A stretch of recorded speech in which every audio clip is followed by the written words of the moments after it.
To find out his vision for Sheffield United, I'm delighted to say we're joined in the studio by Prince Abdullah.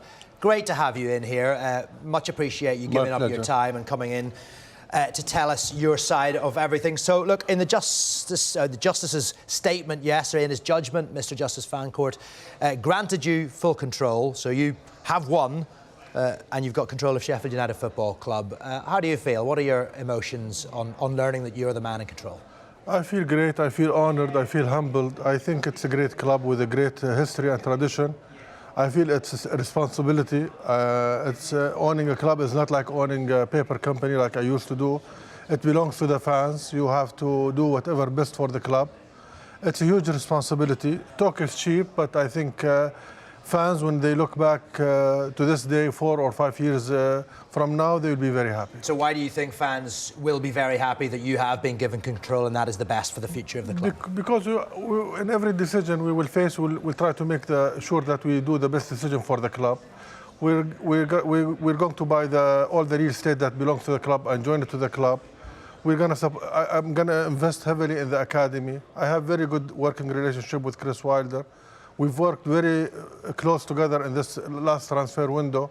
When we had some problems signing some players, like the last player we signed, McCabe, my ex-partner, who I admire and respect, wouldn't approve it. We had to work hard. I had to give a guarantee from my own money to cover any shortfall. So I know that I'll do well, and I ask fans to give us opportunity and we will make them proud. There was, of course, in court a lot of mudslinging over the course of the weeks. Have you spoken to Kevin McCabe since that judgment? The judgment was issued one day before the Chelsea game. And by the way, I have a terrible memory remembering dates. I only remember them by sport events, even my kids' birthdays. So anyway, I reached to him. I always treated Kevin with respect, and I gave him an offer to issue a joint statement to give him the respect he deserves, to agree on the real estate price, because we still have to agree for the real estate price, and if not, the court will appoint an independent firm to put a price on that. I gave him an offer. He didn't agree. So I mean, despite of that, I'll always try to have good relationship with Kevin. I mean, he's called this judgment, just looking at the statement here, heartbreaking. Will he still be welcome at Bramall Lane? I said that at the court, and I say that now. I'm now represent Sheffield United. Kevin is part of the club history. I'll always treat him with respect. We understand that as recently as last week, you had a meeting, a secret meeting in Paris to try and thrash out a compromise, a deal for the future. How close were you to finding some sort of agreement? Throughout this ordeal, the past 2 years, I've reached more than one time. It was always me. I gave Kevin many offers, and I can't think of any offer I gave him that would have not been better from what is the situation now. For him and for me, would have at least saved the lawyer money. And you know, one thing I've learned here, English justice is good, but lawyers are expensive.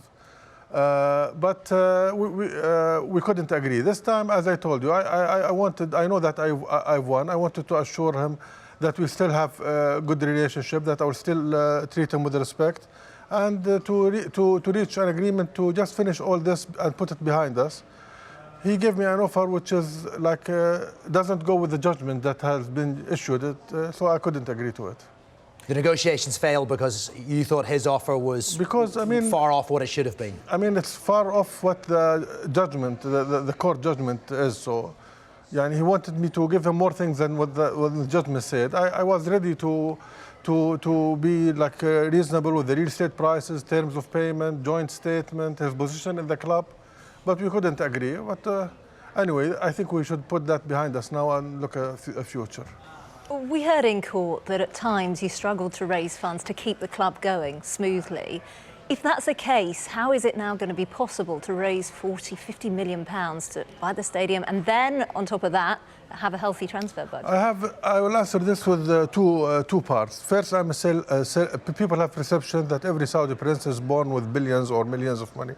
I had to work hard for my money. When I first bought the club, there was a report that I'm worth 18 billion. And I think I made an interview, it's on YouTube with Sky, and I said that wasn't the case. And I said at the time that my net worth is a public record because I own shares at a publicly traded company in Saudi.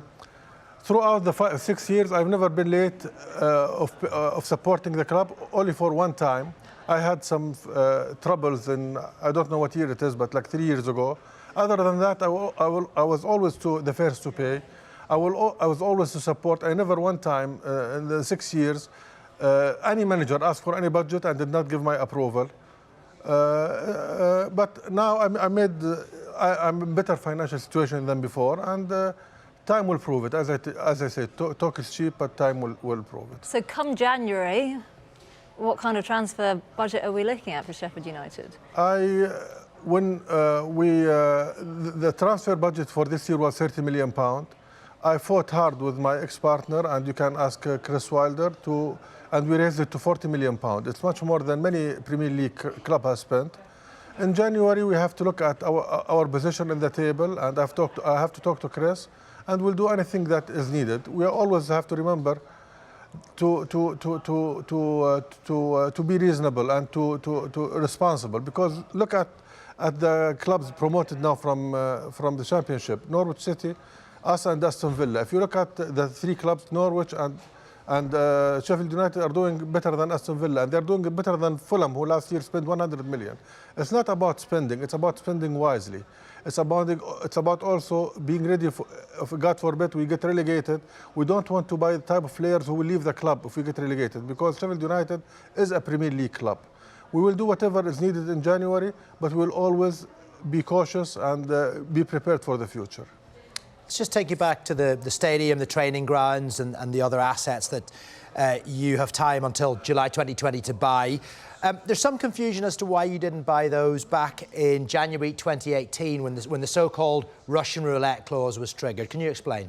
If you read the original agreement, it says that we will buy the real estate when the club is in the Premier League. The original premise of the original deal is that any money I have is to put to improve the team.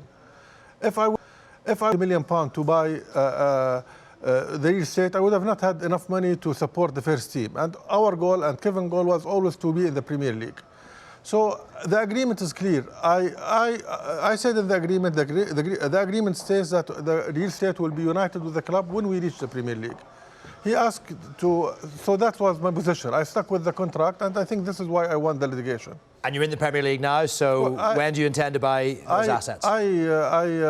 Before the judgment, before even the trial started, as soon as 1 week even before we clinched Premier League, I think it was before our Ipswich game, I think the next day Leeds United tied in that famous, Bielsa goal.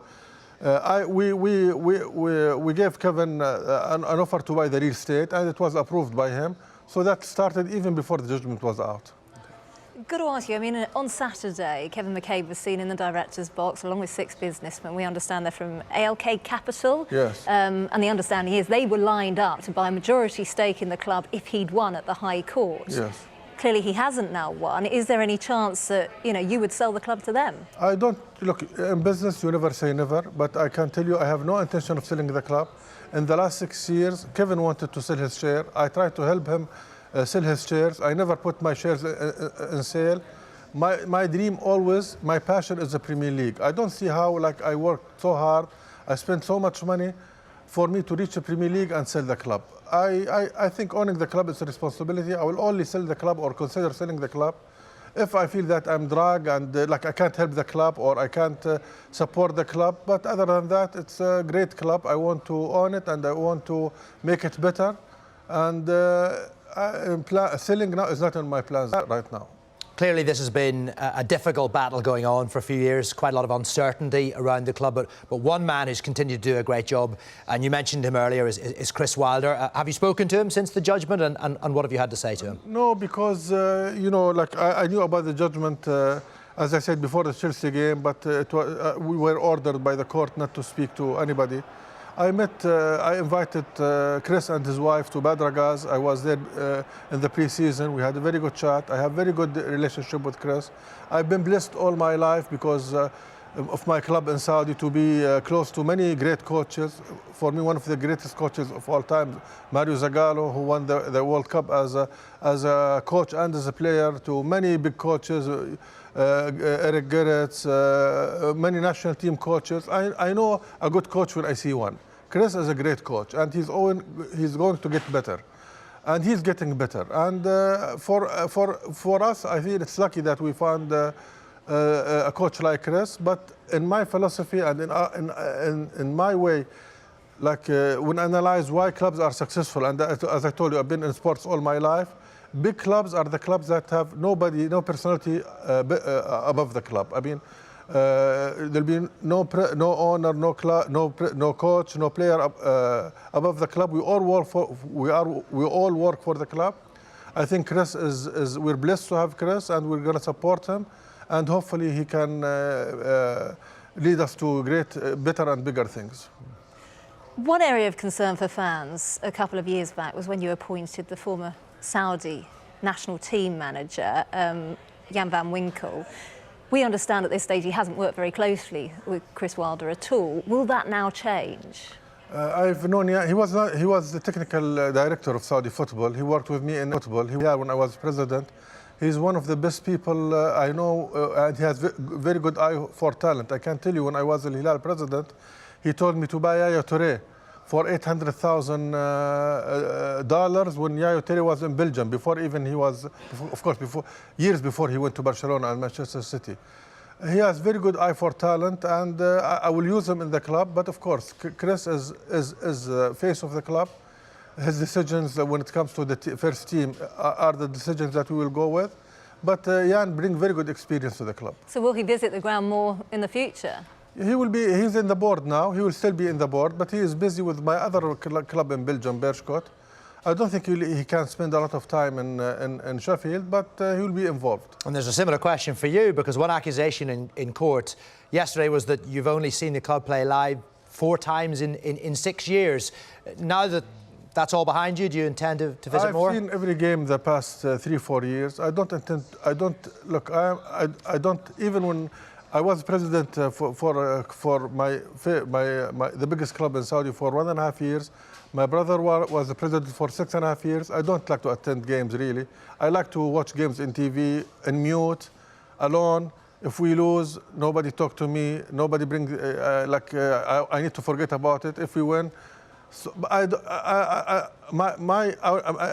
intend to appoint my son-in-law as a chairman of the club. He and my daughter will move to Sheffield.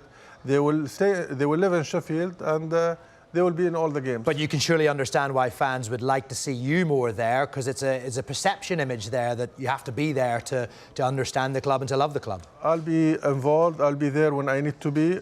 Believe me, I know fans everywhere. Fans care about the results. When the results are bad, they look at everything else. When the results are good, they don't care if you live in Sheffield or in Marsh.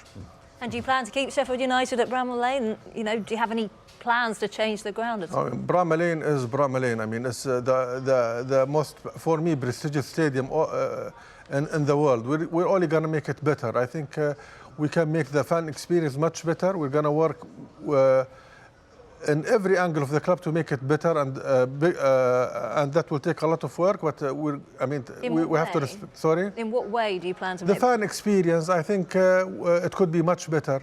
The facilities can be much better. Even all the little things. The boxes can be much better. The store can be much better. I think Sheffield United as a club deserve much better facilities and management than it has had before. With the aim of making it a more successful business. Of course. I mean, for success is only measured by one thing in football: results of the first team. It's not measured by how the money the club brings. That's all secondary. I mean, for me, if you ask me 5 years from now, were you successful or not? The first thing I will look at is the results of the first team. And we understand you're a fairly successful player of fantasy football. Yes. Just tell us about your record, and is that going to give you some sort of aspirations to be a manager yourself? I have had some good years. Like 1 year I finished 194 out of like 5 millions. Another 2 years I finished 5,000 and 8,000. Last year was not very good year for me. I finished around 300,000. Now that I have some inside information, maybe I'll finish I'll have good position this year. It's my passion, really. Premier League is my passion. Like when I'm in Los Angeles, the first game started at 4:30 a.m. I wake up 2:30 and excited, I can't sleep.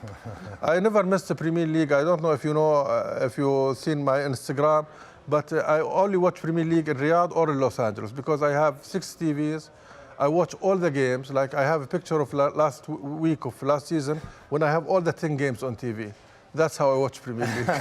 What's a bit like in here? Yeah. It's a good setup. Plenty of TVs, that is the way to watch. OK, well, Prince Abdullah, we thank you very much for coming in and sharing your time with us. It's great to get your thoughts on the issue of Sheffield United and the recent court battle that you must be delighted is now over. Thank you very much. Thank you.